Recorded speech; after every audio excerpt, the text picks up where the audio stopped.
Welcome everyone, and thanks for joining me today.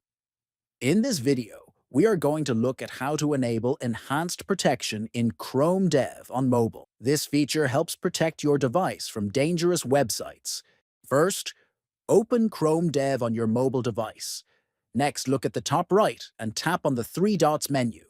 Then, from the menu that appears, tap on Settings to access browser options. After that, scroll down until you find Privacy and Security and tap on it. Next, tap on Safe Browsing. Here, you will see different protection levels designed to keep your browsing secure. Then, choose Enhanced Protection.